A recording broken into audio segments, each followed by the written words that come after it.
যখন মাইয়েতকে কবরে শোয়ানো হয় তখন সে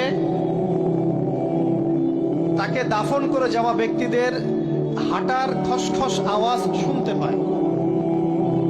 এরপরে তাকে যখন শুইয়ে দেওয়া হয়, সে যদি মুমিন ব্যক্তি হয় তাহলে তার মাথার দিকে তার সলাত এসে দাঁড়িয়ে যায়। দুনিয়াতে আপনি যে নামাজগুলো পড়েছেন, আমি যে নামাজগুলো পড়ছি, এগুলো মাথার দিকে দাঁড়িয়ে যায়। ডান দিকে চলে আসে তার সওম মানে কি? রোজা। বাম দিকে চলে আসে যাকাত। তারপরে পায়ের দিকে চলে আসবে তার আত্মীয়তার সম্পর্ক রক্ষার ইবাদত, তার এই যে অন্যান্য দান সদকা, তার নফল আমল, তার তাসবিহ তাহলিল, তার কোরআন তেলাওয়াত ইত্যাদি পায়ের দিকে চলে আসবে। এখানে একটা হাদিস এসেছে, সূরাতুল মুলক যে ব্যক্তি রাতের বেলা তেলাওয়াত করবে, কোন সূরা ভাই? তাবারাকাল্লাযী বিয়াদিহিল মুলক ওয়া হুয়া আলা কুল্লি শাইইন কাদির। এই সূরা যে ব্যক্তি রাতের বেলা করে তেলাওয়াত করবে, ইনশাআল্লাহ সূরা মুলক কবরে তার সাথে থাকবে এবং কবর আযাব থেকে সূরা মুলক তাকে বাঁচাবে ইনশাআল্লাহ। আমি বুঝাচ্ছি যে কি অবস্থাটা হবে। এবার দুজন ফেরেশতা মাথার দিক থেকে আসবেন, আসতে চাইবেন, সালাত বলবে এখান দিয়ে আসা যাবে না, এদিক দিয়ে আসা যাবে না।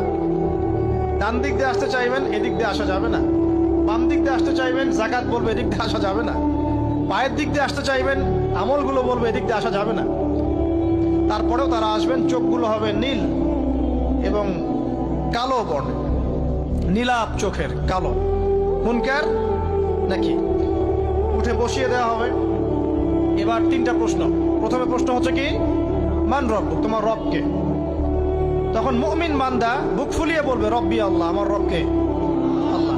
পৃথিবীতে যে ব্যক্তি আল্লাহর সাথে শিরিক করে নাই, আল্লাহ তাওহীদের উপর থেকেছে এবং তার উপরে মৃত্যুবরণ করেছে, ইনশাআল্লাহ সে ব্যক্তি এর উত্তর নির্দ্বিধায় দিতে পারবে ইনশাআল্লাহ। আর দুনিয়াতে যে বা যারাই আল্লাহর সাথে শিরিক করবে, আল্লাহর সাথে শিরকের পাপে লিপ্ত হবে, ওই অবস্থায় মারা যাবে, তাওহীদের উপর থাকবে না, কোশ্চিনকালেও মান রব্বুক উত্তর দিতে পারবে না। তারপরে প্রশ্ন হয়ে যাবে মা দীনুক, তোমার দিন কি ছিল? মুমিন বান্দা উত্তর দিবে কি? দিন ইয়াল ইসলাম, আমার দিন ছিল ইসলাম। এখানে শুনে রাখেন, পৃথিবীতে যারা ইসলামকে পরিপূর্ণরূপে পালন করবে তারাই এই উত্তর দিতে পারবে ইনশাআল্লাহ।